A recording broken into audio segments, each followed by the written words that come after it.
గురుగారు మనం ఇప్పుడు సూర్యుడి గురించి మాట్లాడుకుంటూ ఉన్నాం కాబట్టి అసలు సూర్యుని అంశతో జన్మ తీసుకున్న వారు ఎవరెవరు ఉన్నారు?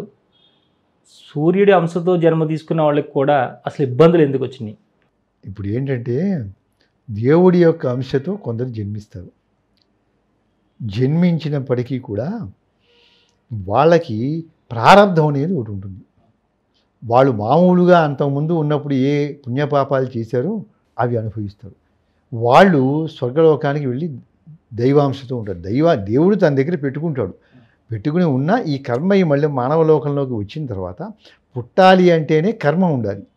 మనం ఏదో ఒక పుణ్యపాపాలు చేసి ఉంటే అనుభవించడానికి పుడతాం. అసలు మనకి కర్మ లేకపోతే జన్మ ఉండదు. అందుకనే గౌతమ మహర్షి న్యాయసూత్రములు శాస్త్రంలో చెప్తాడు. జన్మ దుఃఖ జన్మ జల విపతి ఉత్తరో తదంతరాపాయ అదపవర్గ అని చెప్తూ వస్తాడు మన మిథ్యాజ్ఞానం. ఇవి ఏంటంటే ఒకదానితో లింక్ ఉన్నాయి. మానవుడు జన్మించాడు అంటే జన్మించడానికి కారణం ఏంటంటే కర్మ. వాడు చేసిన పుణ్యపాపాలు ఉంటే అవి అనుభవించడానికి పుడుతూ ఉంటాడు మానవుడు. అయితే ఏమవుతుందంటే ఇప్పుడు దేవుడు తన దగ్గర కొందరిని పెట్టుకుంటాడు. అయితే వాళ్ళ కర్మ ఒకటి ఉంటుంది వాళ్ళకు కూడా. అంటే ఏంటి, పరబ్రహ్మలో లీనమయ్యేదాకా ప్రతి మానవుడికి కర్మ ఇంతో అంటూ ఉంటుంది. మనకి ఉంటుంది, గంధర్వులకి ఉంటుంది, కిన్నరులకి ఉంటుంది, కింపరుషులకి ఉంటుంది, యక్షులు మనకంటే వాళ్ళు ఉన్నతులు. అంతేగాని వాళ్ళు కూడా పుణ్యపాపాలు చేసిన వాళ్ళు ఉన్నారు. ఉదాహరణకి ఇప్పుడు సహస్ర కవచుడు అని ఒక రాక్షసుడు ఉండేవాడు. అతనికి 1000 కుండలాలు 1000 కవచాలు ఉంటాయి. శరీరానికి కవచం ఉంటుంది, కుండలాలు ఉంటాయి, 1000 ఉంటాయి. ఇక ఎవరు ఆయన జయించలేరు. మనకి ఒక విషయం ఏంటంటే చాలా సిల్లీగా అనిపిస్తూ ఉంటుంది. రాక్షసులు నిజంగా ఆలోచిస్తే కొన్ని విషయాలలో మనకంటే గొప్పవాడు, మానవుల కంటే అంటే మొదట దేవతలు, తర్వాత మానవులు, తర్వాత రాక్షసులు. కానీ కొన్ని విషయాల్లో మానవుల కంటే రాక్షసులే నయమా అంటే ఆ విషయాలు అనిపిస్తుంది. ఎందుకంటే వాడు తపస్సులు చేయగలిగారు, మనం చేయలేకపోతాం. ఈ పాయింట్ దగ్గర అంటే తర్వాత దుర్మార్గుడైతే అయ్యాడు, అది కాదంటాం మనం, మైనస్ పాయింట్. కానీ తపస్సు వాడు చేయగలిగాడు కదా. అయితే చిత్రం ఏంటంటే వాడు ఇంత తపస్సు చేసి దేవుణ్ణి సాక్షాత్కరింపజేసిన ఏదో మంచి కోరికలు కోరకుండా చెడు కోరికలు లోకానికి హాని కలిగించి కోరబట్టే వాడు రాక్షసుడు అయ్యాడు. రాక్షసుడు అంటే రక్షితవ్యమస్మాత్ అని వేద నిఘంటువులో చెప్తారు. వాడిని చూసి భయపడిపోతాం మనం. ఎవరిని చూసి అయితే వాడు రాగానే ఏంటి మనం భయపడిపోయి దాక్కుంటూ ఉండి ఏం చేస్తాడో అని భయపడతాము, వాడే రాక్షసుడు. అందుకని రాక్షసుడిని చూసి భయపడతారు దేవతలు. ఈ రాక్షసుడు సహస్ర కవచుడు గొప్ప వ్యక్తి. వాడు సూర్యదేవుని ఆరాధన చేసి 1000 కుండలాలు 1000 కవచాలు పొందాడు. వాడి నియమం ఏంటంటే ఎవడైనా వాడితో యుద్ధానికి వస్తే 1000 సంవత్సరాలు యుద్ధం చేయాలి. చేస్తే ఒక కవచాన్ని ఒక కుండలం ఊడిపోతుంది. మళ్ళీ ఇంకో కవచం ఇంకో కుండలం ఓడగొట్టాలంటే 1000 ఏళ్ళు యుద్ధం చేయాలి. ఇలా చేసుకుంటూ వస్తే 1000 పడగొడితే అప్పుడు వాడు మరణిస్తాడు. మరి ఇటువంటి వరం కోరుకుని ఇంతకాలం ఉండి ప్రజలకి మేలే కనుక చేస్తే చాలా గొప్పవాడయ్యేవాడు. ప్రజల్ని ఎందుకు బాధిస్తున్నాడు అంటే వాడి స్వభావం అన్నమాట, రాక్షస స్వభావం. అయితే వాడు మరణించాడు. మరణించినప్పుడు అంటే సూర్యలోకానికి వెళ్ళాడు. సూర్య ఉపాసకుడు సూర్యలోకానికి వెళ్ళాడు. సూర్యలోకానికి వెళ్ళి సూర్యుడి దగ్గర ఉన్నాడు, ఉంచాడు. నా దగ్గర నా లోకంలో ఉండి సుఖంగానే ఉన్నాడు. ఎప్పుడైతే కుంతీదేవికి మొట్టమొదట అనుగ్రహించడానికి దుర్వాస మహాముని వచ్చాడు. కుంతి ఇంటికి దుర్వాసుడు వచ్చినప్పుడు చాలా గొప్ప సర్వీస్ చేసింది. షీ రెండర్ నోటబుల్ సర్వీస్ అనమాట, ఎవరూ చేయలేదు సర్వీస్ చేసింది. ఆ గురుభక్తి ఆ ఋషిభక్తి చేసింది. సంతోషించి నీకు వరం ఇస్తున్నాను అన్నాడు అని ఒక వరం ఇచ్చాడు. ఒక మంత్రాన్ని ఉపదేశించి దీంతో నువ్వు ఏ దేవుణ్ణి ప్రార్థిస్తే ఆ దేవుడు వస్తాడు, నీకు సంతానం ఇస్తాడు, నీ పవిత్రతకి భంగం లేదు. నవమాసాలు మోసి కనటం అనేది కాదండి. పురాణ గాథల్లో ఉండే రహస్యం ఏంటంటే ఆవిడకి గర్భవతి అయింది, 9 మాసాలు మోసింది, కనింది, మళ్ళానే వచ్చింది, ప్రసవం కాలేదు, మంత్రసాని వచ్చింది. ఇవన్నీ ఉండవండి ఆ రోజుల్లో. ద్వాపరయుగంలో ఇవన్నీ లేవు. మంత్రసాని రావడం, డాక్టర్ రావడం, ఇంజక్షన్ ఇవ్వడం. కలియుగంలో మానవుల కర్మ ఇదంతా. అందుకని సూర్యభగవానుడు వచ్చి ఏం చేస్తాడో బిడ్డని ఇచ్చేస్తాడు ఆవిడికి, నీ సంతానం. శరీరంతో సంబంధం ఉండదు. అందుకని కన్యాత్వం చెడదు. కన్యాత్వం చెడు. దేవుడు వచ్చి ఒక పసిబిడ్డని మనకిస్తే మనకి పాపం ఏముంటుంది, ఇచ్చాడు. అలా ఇచ్చాడు. అలా ఏం చేశాడంటే తన దగ్గర ఉండే సహస్ర కవచుడు అనేటువంటి వాడిని ఇచ్చాడు కుమారుడిగా పోషించుకున్నాడు. సరే ఆమె ఏం చేసిందంటే వదిలేసింది పెట్టెలు పెట్టి. అయితే ఈ సహస్ర కవచుడు జీవించి ఉన్న రోజుల్లో ప్రజల్ని బాధించాడు. అప్పుడు ఏం చేశారంటే దేవతలు మొరపెట్టుకుంటే నరనారాయణుడు అవతరించాడు. బదరికాశ్రమంలో నరుడు నారాయణుడు అని ఇద్దరు ఋషులు, వాళ్ళిద్దరూ అవతరించారు. అవతరించి వారితో యుద్ధానికి వచ్చారు.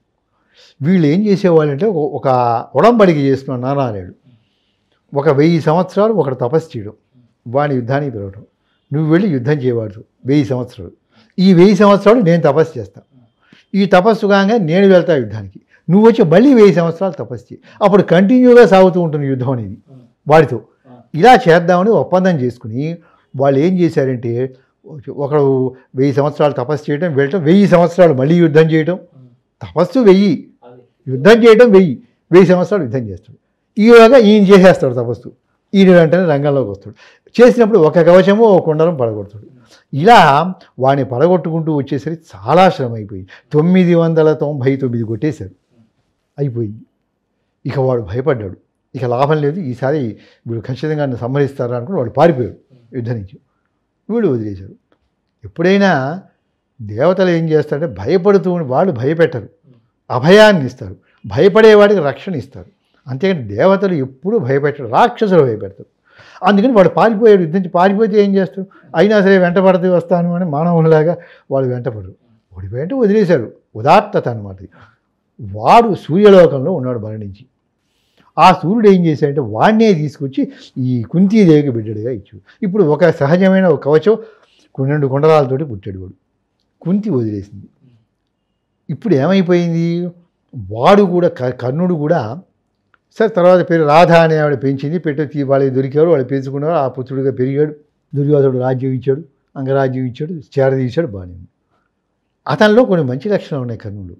కానీ సమాజం అనుకునేది ఏంటంటే మహాభారతంలో ఉండే విషయాలు అన్నీ మనం చదవాలి. వ్యాస మహర్షి ఏం చెప్పాడో అది చదివి మనం దాని మీద మాట్లాడుకుందాం. ఒక రచయితగా ఒక నవల రాసినప్పుడు మొదటి నుంచి చివరిదాకా చూస్తాం. అసలు సినిమాకి వెళ్ళాం, సినిమా చూస్తాం మొత్తం అంతా చూసిన తర్వాత అప్పుడు చర్చిస్తాం, ఇది బాగుంది బాగుంది. సగం చూసి వచ్చి మనం ఏం చర్చిస్తాం. ఇప్పుడు ఆ గాథలు తెలియకపోయేసరికి ప్రజల్లో అపోహలు వచ్చేసినాయి. ఏమొచ్చినాయంటే కర్ణుడు చాలా గొప్ప వ్యక్తి, ఆయన గొప్ప హీరో అన్నారు.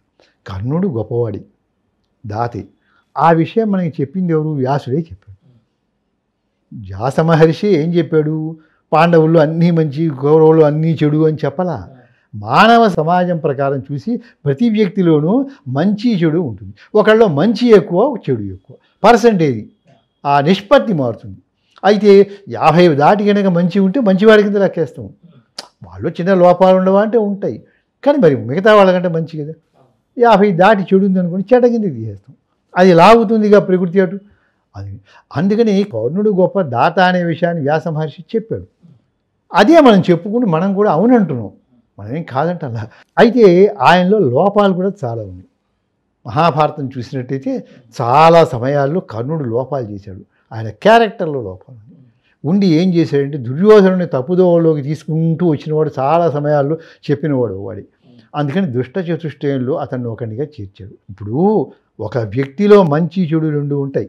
మంచి అని గౌరవిస్తాం, వాడు ఎవడైనా సరే గౌరవిస్తాం, ఎటువంటి వాడైనా సరే.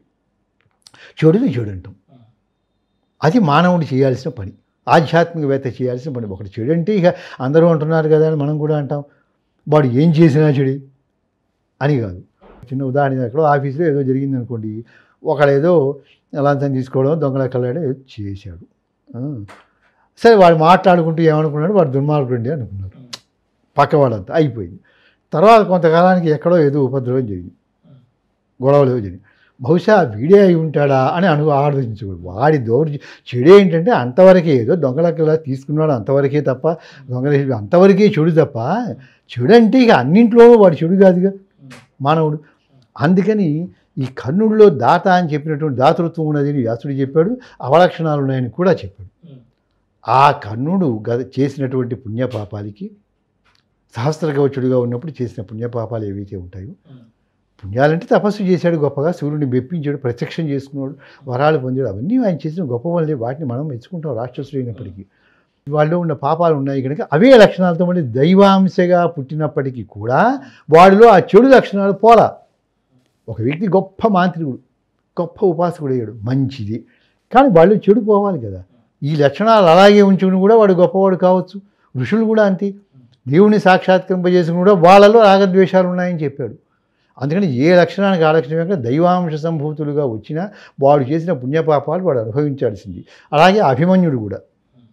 అభిమన్యుడు చిన్నతనంలోనే మరణించాడు. అప్పుడు అర్జునుడు కూడా వచ్చి అడిగాడు కృష్ణుని, కృష్ణ అసలు అంతా చేసింది నువ్వే చేసావు, నువ్వు తలుచుకుంటే అభిమన్యుడిని కాపాడలేవా? నన్నేమో వాళ్ళెవరో కవ్వించారు, నేను వాళ్ళని యుద్ధం చేస్తూ చాలా దూరం వెళ్ళిపోయాడు. ఆ రోజు చూసుకునేవాడు పద్మవ్యూహం పన్నాడు సైంధవుడు, ఎవరికి తెలిసిన వాళ్ళు లేరని. ఈ అభిమన్యుడు ఒక్కడే ఉన్నాడు. మా అభిమన్యుడికి వెళ్ళటం తెలుసుకొని రావటం తెలియదు. పోనీ ఆగుదామా అంటే యుద్ధం ఆగటానికి వీల్లేదు. అందరూ కాపలాగా పద్మం ఆకారంలో వ్యూహం పన్నేశారు. ఆ లోపలికి వెళ్ళి జయించుకుని రావాలి. అది ఎప్పటికీ తెలియదు అర్జునుడికి తప్ప. ఈ అభిమన్యుడికి వెళ్ళటం తెలుసు, రావటం తెలియదు అని అర్జునుడు వచ్చి వీళ్ళని కూడా విమర్శించాడు. ధర్మరాజుని, భీముడిని అందరినీ, మీ అందరూ పెద్దవాళ్ళు ఏమిటి బాలుని పంపిస్తారా యుద్ధానికి, నా గర్భశోకం కలిగిస్తారా అని ద్రౌపది వీళ్ళు విమర్శించారు. అది ఏంటంటే ఆవేశం వల్ల అనుకోవడం తప్ప అతను అంతకాలమే జీవించాలి. అతను చంద్రలోకంలోకి వెళ్ళిపోయాడు. అభిమన్యుడు దేవలోకం నుంచి వచ్చాడు. అతని కర్మ ఉంది, అంతవరకు ఈ భూమి మీద ఉండాలి. అంతటితో ముగిసింది అవతారం. అంతేకాని ఒకడు చేసింది ఏం కాదు. అందుకే మాతులో ఎస్తే గోవింద, పితా ఎస్తే ధనంజయ, సోపి కాలవశన్నీత కాలోహి దురతిక్రమ అని చెప్పారు. ఎవరు అభిమన్యుడు సామాన్యుడా? తండ్రి చూస్తే అర్జునుడు వీరాధి వీరుడు, మేనమామ సాక్షాత్ భగవంతుడు. ఇక ఆయనకి కష్టం ఏమొస్తుంది? ఇంకోళ్ళకి వచ్చిందంటే కానీ ఆయనకు కూడా కష్టం వచ్చిందంటే విధి అలాంటిది. వాళ్ళు చేసిన పుణ్యపాపాల కారణం కనుక దైవాంశ సంభూతులు కూడా లోకంలో అవతరించినప్పుడు కొన్ని కష్టాలు పొందుతారు. అది ఉంది. అందుకనే శంకరాచార్యులు వారు, మధ్వాచార్యులు వారు, రామానుజు వీళ్ళు కూడా దైవాంశాలుగా ఆవిర్భవించినప్పటికీ కూడా శంకరాచార్యులు వారు శంకరుడు యొక్క అవతారమే. కానీ తల్లి చిన్నప్పుడు పోయింది, సన్యాసం తీసుకుంటూ ఆయన తపస్సు చేసుకుంటూ ఉంటే చంపడానికి వచ్చాడు కాపాలికుడు. ఈ కష్టాలన్నీ పడ్డాడు. ఎందుకంటే మరి భగవంతుడి యొక్క లీల అన్నమాట. కనుక దైవాంశ సంభూతులకు కూడా కొన్ని కష్టాలు అనేటువంటి మానవ లోకంలో రావటం సహజం.